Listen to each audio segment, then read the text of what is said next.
is my own take on the exam. I thought the Pressy was relatively easy.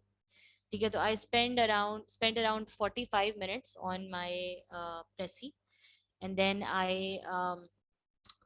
allo- I dedicated around 1 hour and 15 minutes to my comprehension. ठीक है, तो you should spend at least 45 minutes on your Pressy. और अगर आपको और ज़्यादा मुश्किल लग रही है तो you can take 10 or to 15 minutes more.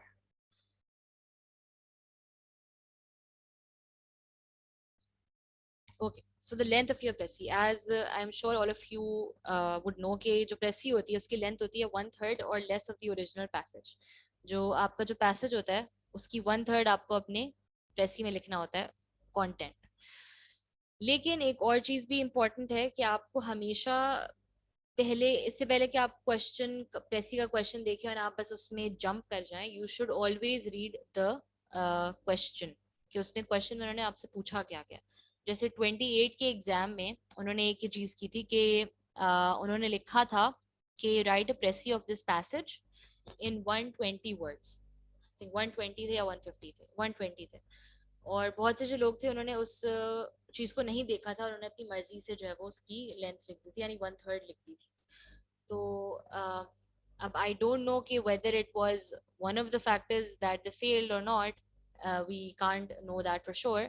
But ये है कि जब उन्होंने आपसे एक चीज पूछी है क्वेश्चन में कि आप उसको उन्हीं वर्ड्स में लिखें, तो अब आप पे फर्ज बनता है कि आप उसी पर लिखें, उन्हीं वर्ड्स में लिखें.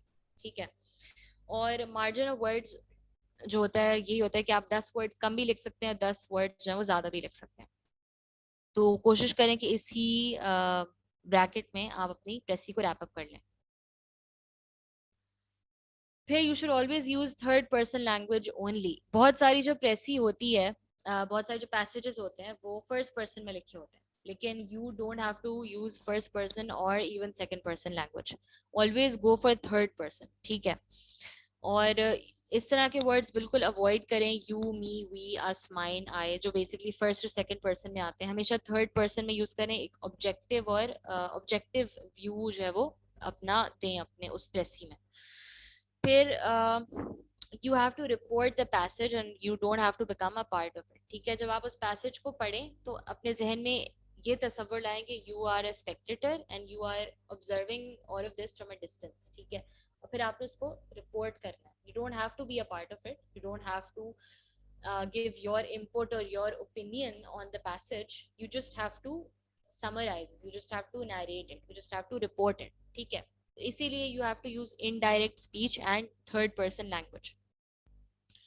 और 99% जो पैसेजेस होते हैं सी एस एस में दे आर फर्स्ट पर्सन. ठीक है. लेकिन आपने उसको थर्ड पर्सन नहीं लिखना है. फिर कोर ऑफ अ प्रेसी. प्रेसी में क्या चीजें होती है जो आपको लिखनी होती है. जो प्रेसी होती है basically covers the central theme of your passage. ठीक है. उस पैसेज के का एक सेंट्रल थीम होगा या 2 सेंट्रल थीम होंगे, ज्यादातर एक ही होता है. आपने उस सेंट्रल थीम को ग्रास्प करना है और आपने उसी पर अपनी प्रेसी को लिखना है. You do not have to distort, comment on, amplify, or do anything with the author's idea. You have to respect the author's development of thoughts. ठीक है. You do not have to introduce your own idea, your own opinion in the passage. ठीक है. प्रेसी का जो exam है वो आपकी knowledge का एग्जाम नहीं है, बल्कि आपकी इंग्लिश लैंग्वेज पर आपकी जो कमांड है, इंग्लिश लैंग्वेज राइटिंग स्किल्स में जो आपकी कमांड है उसको चेक करने के लिए है. ठीक है. तो it's not an exam of your knowledge but of your grasp on English language, and through writing your Pressy you have to demonstrate कि आपकी इंग्लिश राइटिंग स्किल्स अच्छी हैं, डिसेंट हैं और आपको इंग्लिश लिखनी और पढ़नी आती है. ठीक है. फिर there are some important points to note.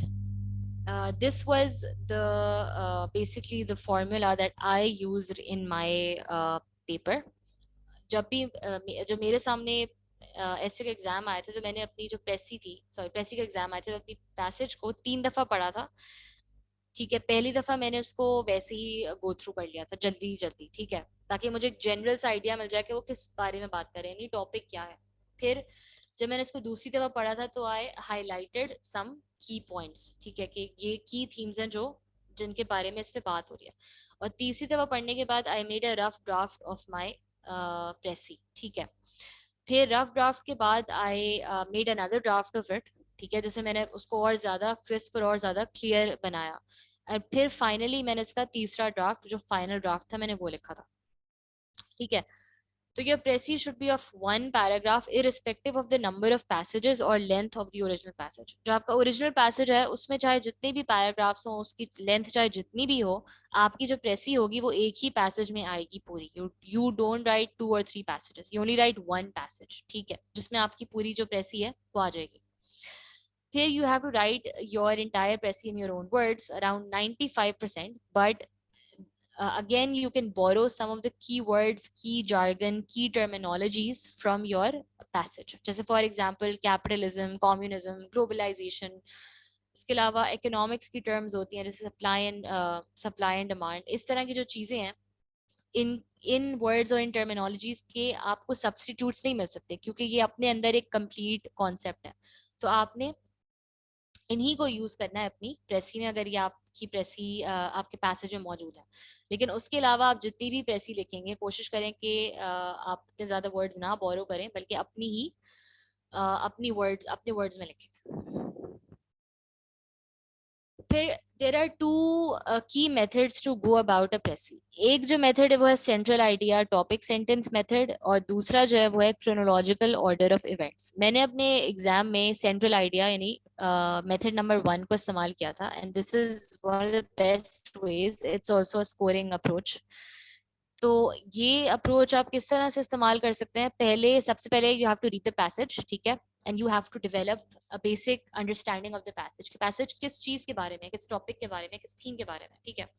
फिर आपने उसको 2 दफा और रीड करना है, और आपने उसमें जो उसके कोर थीम्स हैं, कोर वर्ड्स हैं, की वर्ड्स हैं, उनको हाईलाइट करना है। फिर उसके बाद आपको 5 से 6 मिनट लेकर एक टॉपिक सेंटेंस लिखना है। बेसिकली आपको एक तरह से एक जो है वो थीसिस स्टेटमेंट लिखना है, ठीक है। टॉपिक सेंटेंस वही होगा जो स्प्रेसी में लिखा होगा, और जो टॉपिक सेंटेंस होगा वो एक लाइन होगी ज्यादा ज्यादा, या ज्यादा 2 लाइंस होंगी। वन मिनिमम मैक्सिमम 2 लाइंस होंगी, जिसमें आप उस सेंट्रल थीम का, उस पैसेज का सेंट्रल थीम जो है वो बता रहे होंगे, ठीक है। और ये जो टॉपिक सेंटेंस होगा, इससे आपकी पूरी प्रेसी फिर फ्लो करेगी। और जब आप अपनी प्रेसी लिखें तो मेक श्योर कि आपका जो टॉपिक सेंटेंस है वो आपकी ओपनिंग लाइन हो, और ये वो टॉपिक सेंटेंस होगा जो आपकी पूरी प्रेसी को इंट्रोड्यूस करेगा, ठीक है। So this is one of the best ways to score high in your precis exam, ठीक है। और ये उस वक्त बहुत, ये टॉपिक आप ये मेथड आप उस वक्त बहुत अच्छी तरीके से इस्तेमाल कर सकते हैं कि अगर आपका जो पैसेज है वो रिलेटिवली आसान, ठीक है। लेकिन अगर आपके पास कोई ऐसा टॉपिक आ जाता है जो बहुत ही कॉन्वोल्यूटेड है, बहुत मुश्किल है, ऐसा बहुत मुश्किल जार्गन यूज किया हुआ है, और आपको नहीं समझ में आ रहा कि उसमें क्या लिखा गया है, तो इट्स बेटर कि आप ये क्रोनोलॉजिकल ऑर्डर ऑफ इवेंट्स वाला मेथड यूज कर लें। It's a simple approach, it's safe, ठीक है। और इसमें ये होगा कि आपके मार्क्स आ जाएंगे, ठीक है। और इसमें होगा कि आपको बहुत बड़ा ब्लंडर नहीं मारेंगे। तो अगर आपको प्रेसी नहीं समझ में आ रही, तो आप बस ये देखेंगे उस ऑथर ने शुरू में क्या लिखा है, फिर बाद में क्या लिखा है, फिर सबसे आखिर में क्या लिखा है, और आप उसी को फॉलो करके उसी को समराइज कर दें, ठीक है। तो these are 2 methods to write your precis. फिर let's talk about FPSC examiners report that why so many candidates fail precis, ठीक है। सबसे पहली इंपॉर्टेंट चीज तो ये है कि दे यूज इनकरेक्ट वोकैबुलरी, वही rhetorical superfluous complex jargon use करते हैं, वैसे वो वर्ड्स यूज करते हैं जिनके बारे में उनको नहीं पता होता कि वो कहाँ यूज होने चाहिए, बट दे स्टिल यूज दोस। और वही बात होती है कि जब आप किसी एक वर्ड को उसके कॉन्टेक्स्ट से उठा कर किसी और कॉन्टेक्स्ट में लिख देते हैं, तो पूरी जो आपका सेंटेंस होता है उसका पूरा मीनिंग बदल जाता है, ठीक है। तो कोशिश करें कि use simple words, professional but simple, formal but simple words, ठीक है। Don't use incorrect grammar and structure. आपकी जो ग्रामर है वो बिल्कुल परफेक्ट होनी चाहिए, आपकी ग्रामर में कोई मिस्टेक्स नहीं होनी चाहिए। और ग्रामर अच्छी तभी होती है जब आप बहुत सारी चीजें पढ़ते हैं और फिर आप बहुत सारी चीजों की प्रैक्टिस भी करते हैं, ठीक है। अगर आप कोई भी बुक ले लें, फॉर एग्जाम्पल रेनन मार्टिन की बुक ले लें, और आप उसको पूरा अच्छे तरीके से पढ़ लें, और आप कहें कि मेरी ग्रामर बहुत अच्छी हो गई, मेरी बहुत अच्छी तैयारी हो गई है, तो ऐसा नहीं होगा जब तक आप उन सारे रूल्स, उन सारी जो चीजें हैं उनको आप अपनी राइटिंग में इंटीग्रेट नहीं करेंगे, आप अपनी रीडिंग हैबिट्स में उनको यूज नहीं करेंगे, तो there would be no, there is no point कि आपको वो ग्रामर आएगी, ठीक है। तो जो भी चीज आप पढ़ रहे हैं कोशिश करें कि उसको प्रैक्टिस भी करें, ठीक है। फिर you don't, your idea should be very crisp and clear, कोई डिस्टॉर्शन नहीं हो आइडियाज की। स्पेलिंग मिस्टेक्स ना हो, स्पेलिंग मिस्टेक्स बहुत कॉमन होती हैं। और कुछ ऐसे वर्ड्स होते हैं जैसे फॉर एग्जांपल कॉन्शियसनेस, ठीक है, कॉन्शियसनेस की स्पेलिंग बहुत से लोग गलत लिखते हैं। और बहुत से ऐसे थोड़े से कॉम्प्लिकेटेड वर्ड्स होते हैं जिनकी स्पेलिंग्स आप गलत लिख सकते हैं। तो कोशिश करें कि आपकी स्पेलिंग्स जो है वो स्पेलिंग मिस्टेक्स बिल्कुल भी ना हो, क्योंकि स्पेलिंग मिस्टेक्स जो होती है ना वो बहुत ऑफ पुटिंग होती है। कोई जब एग्जामिनर आपकी प्रेसी पढ़ रहा है और उसको उसमें 2 से 3 स्पेलिंग मिस्टेक्स नजर आ गई तो उसका आगे पढ़ने का दिल नहीं करेगा, क्योंकि स्पेलिंग मिस्टेक्स बहुत बेसिक, स्पेलिंग एक बहुत ही बेसिक चीज है इंग्लिश की, इंग्लिश ग्रामर की। और वही अगर आपकी सही नहीं होगी ना तो आपका एग्जामिनर, आपकी जो प्रेसी है उसके एग्जामिनर पे अच्छा इम्पैक्ट नहीं पड़ेगा। फिर interference of first person language, बहुत से लोग ये भी करते हैं कि शुरू वो थर्ड पर्सन में करते हैं लेकिन बीच में कहीं वो आई यू मी इस तरह के वर्ड्स यूज करना शुरू कर देते हैं, तो वो एक तरह से डिस्टॉर्शन हो जाती है, वो डाइग्रेस कर जाते हैं अपने थर्ड पर्सन से। तो कोशिश करें कि अपना जो टोन है, अपना जो थर्ड पर्सन है उसको कंसिस्टेंट रखें थ्रू आउट योर प्रेजेंटेशन। ठीक, तो कीप योर वोकैबुलरी करेक्ट, अपनी ग्रामर ठीक रखें, अपने आइडियाज को डिस्टॉर्ट ना करें, स्पेलिंग मिस्टेक्स बिल्कुल भी नहीं करें, और थर्ड पर्सन में अपनी प्रेसी लिखें हमेशा। फिर what to avoid, delete, ignore in precis writing. अच्छा, अब जब आप प्रेसी लिख रहे हैं तो जाहिर है कि आप हर चीज तो नहीं लिखेंगे ना, क्योंकि आप एक समरी लिख रहे हैं, एक सक्सेंट किस्म की समरी लिख रहे हैं जिसमें आप बहुत सारी चीजों को आपको जाहिर है अवॉइड ही करना पड़ेगा जब आप लिखेंगे। तो ये वो सारी चीजें हैं जिनका आपको ध्यान रखना है, इनको आपने अपनी प्रेसी में नहीं लिखना। एग्जाम्पल्स या इलस्ट्रेशंस, ठीक है। फॉर एग्जाम्पल अगर आपके पास 2 से 3 एग्जाम्पल्स दी हुई हैं किसी चीज की, जैसे फॉर एग्जाम्पल ऑथर कह रहा है कि I went to the supermarket and I bought eggs, milk, butter and bread, ठीक है। तो आप इसका एक one word substitute, this is a very basic example लेकिन I am just saying, I am just using it to explain कि आप किस तरह से एक बहुत सारी बहुत सारी एक ऐसी चीजें जो एक ही कैटेगरी में फॉल करती हैं उनको आप समराइज करने के लिए आप एक वन वर्ड सब्सटीट्यूट कैसे यूज करेंगे। तो इन सब चीजों के लिए आप ग्रोसरी का वर्ड यूज कर सकते हैं, ग्रोसरीज का वर्ड यूज कर सकते हैं, ठीक है।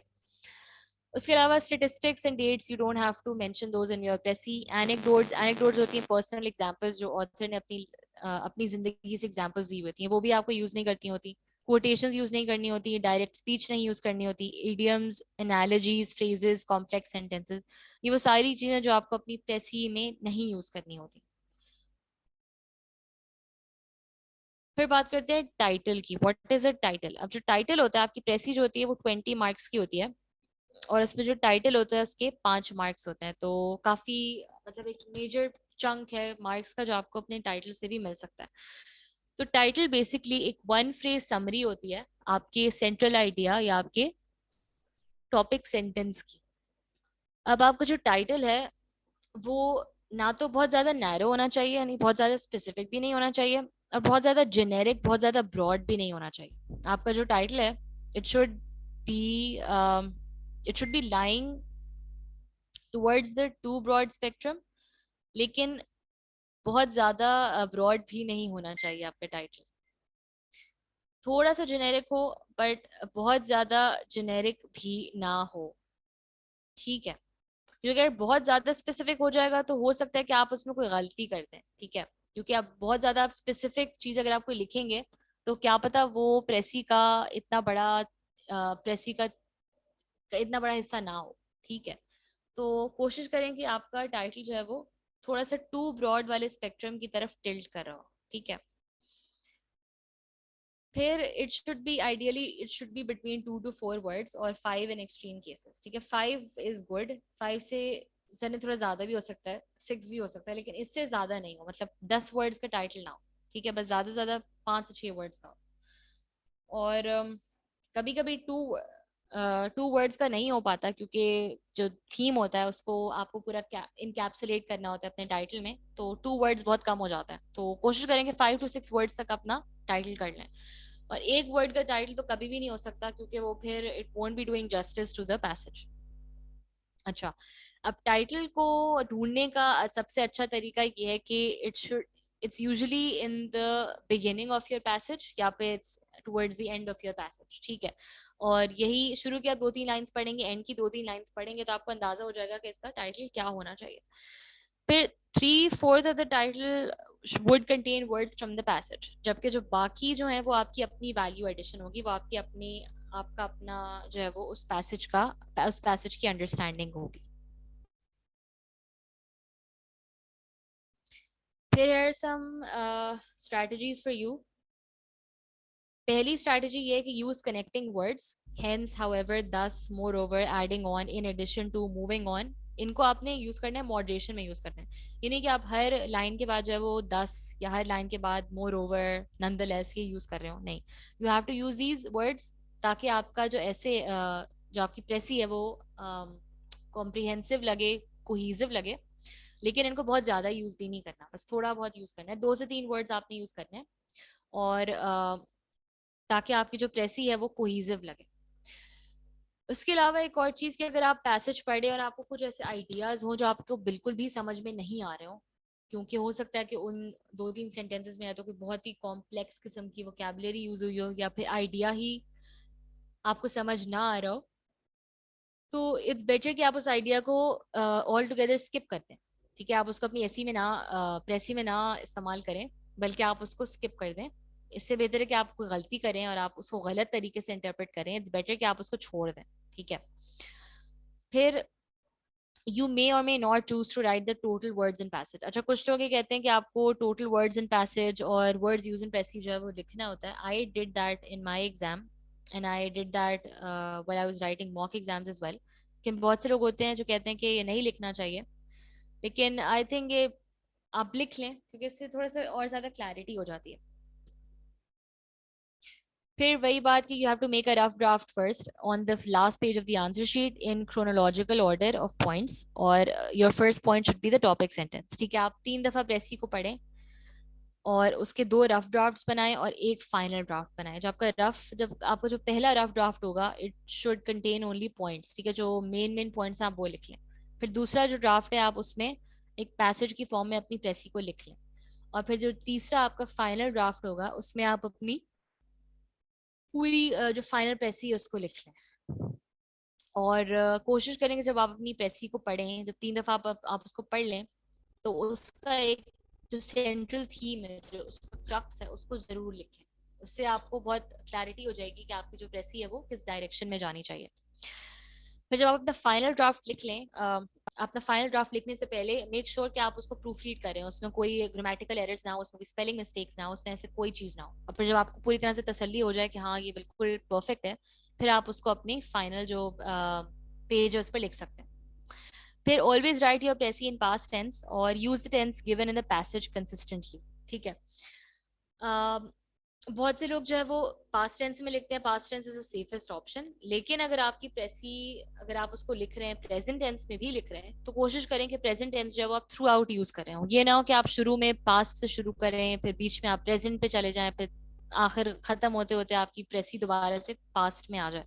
तो जो भी टेंस आप यूज कर रहे हो, पास्ट या फिर प्रेजेंट, उसको हमेशा कंसिस्टेंटली यूज करें ताकि कोहेरेंस आए आपके प्रेसी में। Okay, so this is the scoring guide. 9 to 10 is considered a very good score, और 6 जो होता है वो एवरेज स्कोर होता है। ऑब्वियसली हमें नहीं पता कि किसको ये स्कोर क्या मिलता है, क्योंकि हमें तो एक जो पूरा एग्जाम होता है उसी के मार्क्स मिलते हैं। But this is what I heard from my seniors के जो बहुत अच्छा जो स्कोर होता है वो 9 to 10 होता है, बट मोस्टली लोगों को 6 या 7 ही मिलता है। तो if you are getting 6 or 7, तो it's a good score. Okay, so how to nail your precis preparation. Precis की प्रैक्टिस करने के लिए आपको जो पिछले जितने भी पास पेपर्स हैं 1970 से 75 से लेकर 2021 तक, कोशिश करें वो सारे करें।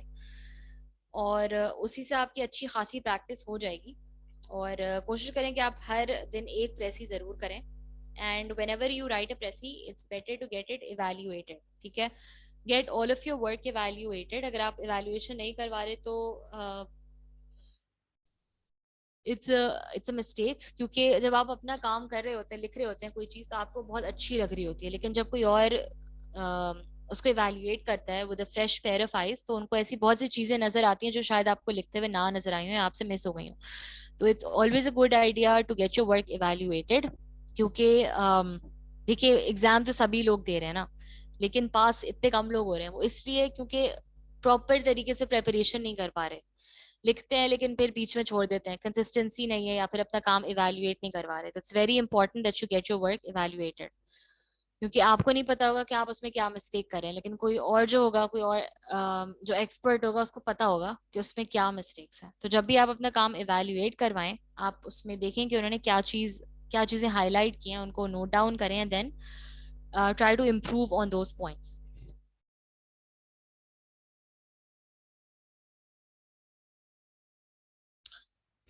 Okay, so what have we learned so far about Prezi? Prezi is basically a miniature version of the original passage. अगर कोई आपकी प्रेसी पढ़ रहा हो तो उसको अगर कोई आपका की प्रेसी पढ़े और पैसेज पढ़े तो उसको उन दोनों में कोई मेजर डिफरेंस नजर नहीं आना चाहिए, उसको लगे कि हाँ एक ही चीज पढ़ी है, ठीक है।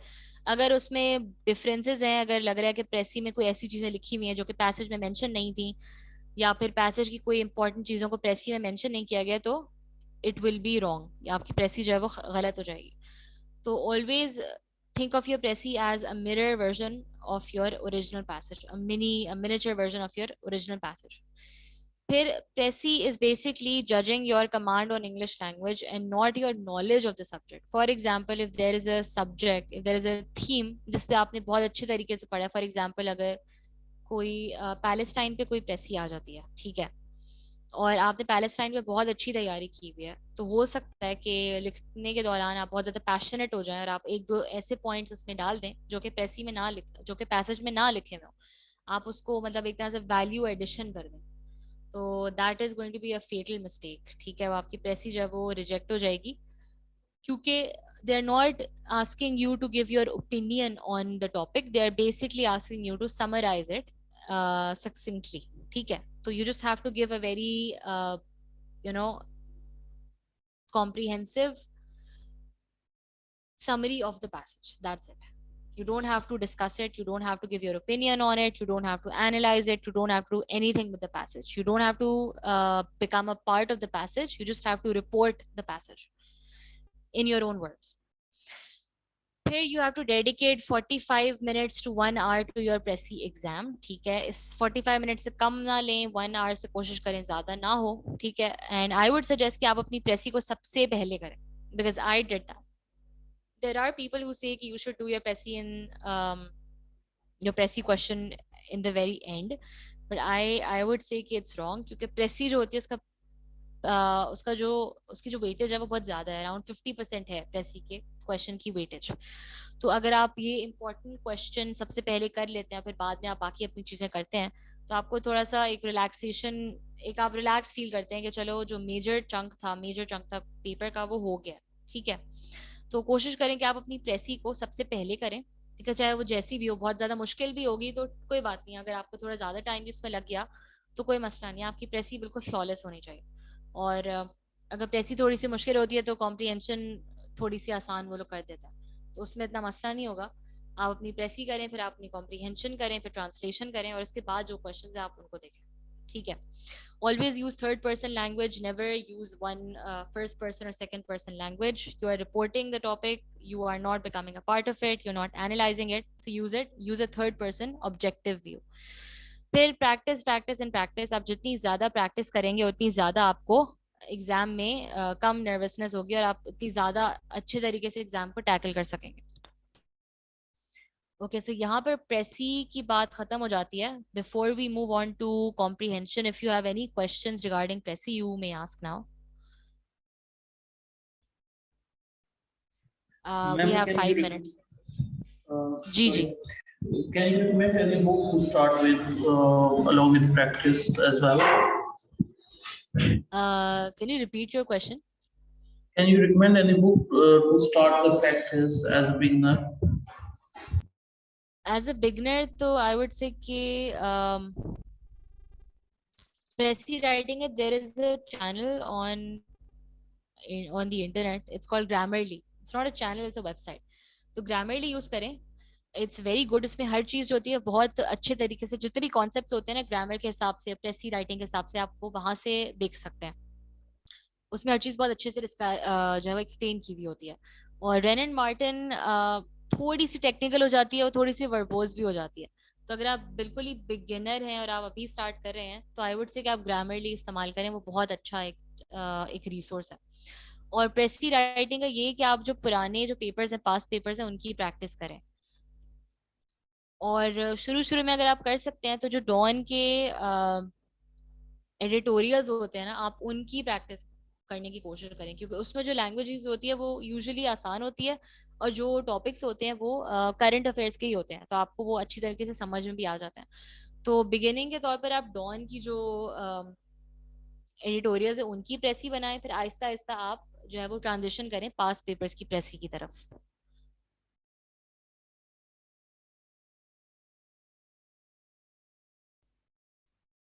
ओके सो अब या we will do a little exercise.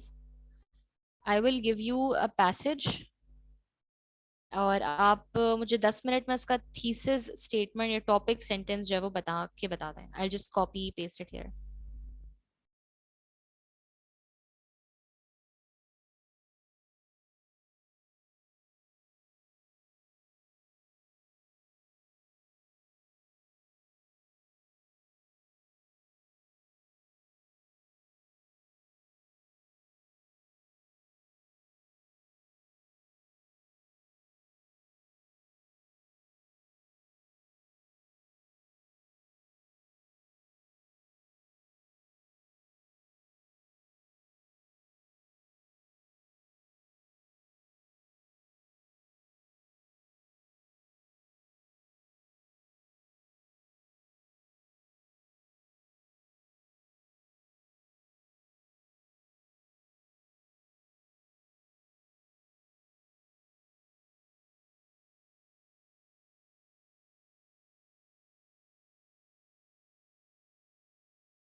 So you have 7 minutes. Press 2018 की जो प्रेसी, I'd want all of you to make a topic sentence for it. You have 7 to 10 minutes.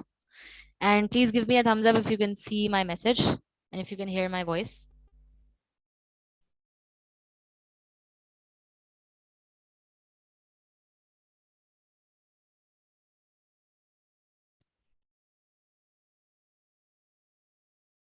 Great. So you have like 10 minutes. और 10 minutes के बाद आप लोग, और 10 minute से पहले कोई भी प्लीज यहाँ पर ना अपनी शेयर करे। ठीक है, I am giving you till 5:08। 5:08 पर जो है आप लोग अपनी यहाँ पर जो टॉपिक सेंटेंस होगा ना उस प्रेसी का, वो प्लीज शेयर कर दीजिएगा। उससे पहले प्लीज कोई शेयर ना करे। 2018 की प्रेसी। वो है कौन सी फिर सिखाएंगे, अगर आप शेयर कर दें तो हमारे लिए आसान हो जाएगा। Okay, I will share it.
आप में से बहुत से लोग जो है वो टाइटल लिख रहे हैं. I specifically asked you to write topic sentence which is basically the crux of the passage. And this shows कि आप लोग instructions को कितने अच्छे तरीके से follow करते हैं. And I also said that you have to post it at 5:10. It's not 5:10 yet. So please be careful of these instructions. Very important that you understand what's being asked of you. It's a good practice to develop.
Okay, guys, time's up.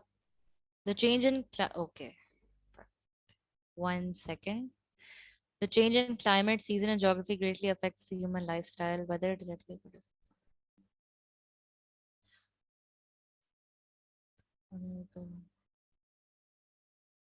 ठीक है, good. So before I delve into your answers, here is what I think is the crux of this topic, of this passage.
So this is the topic sentence that I wrote for this Pressy.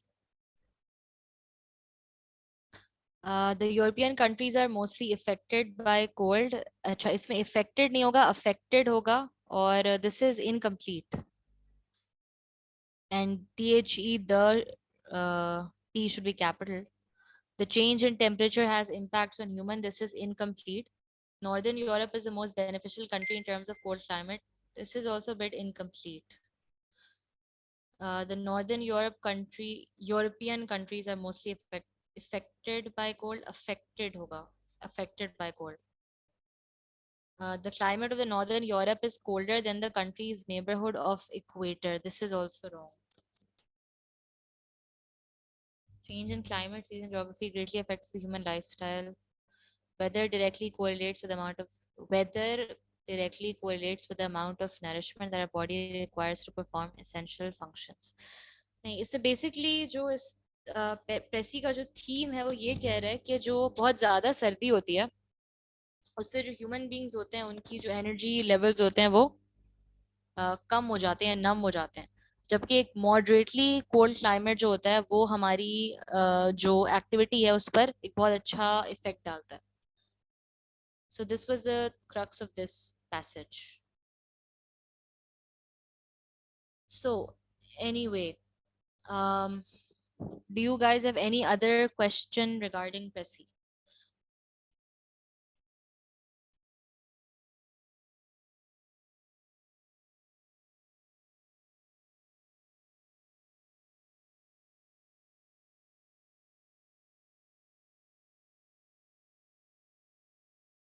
All right, if you don't have any other questions, then we'll end the class here today.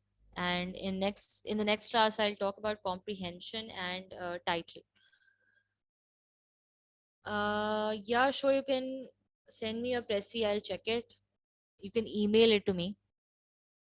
और प्रेसी के लिए एक बात ये ध्यान में रखिएगा कि जितना आप लोग प्रैक्टिस करेंगे ना उतना आपके लिए बेहतर है. प्रैक्टिस करें और उसको एवेल्युएट करवाएं, प्रैक्टिस करें और उसको चेक करवाएं, क्योंकि प्रेसी थोड़ा सा टेक्निकल एक क्वेश्चन होता है और उसमें you have to be very careful. और अगर आप प्रेसी में कोई ब्लंडर कर देते हैं ना तो it badly reflects on your overall performance.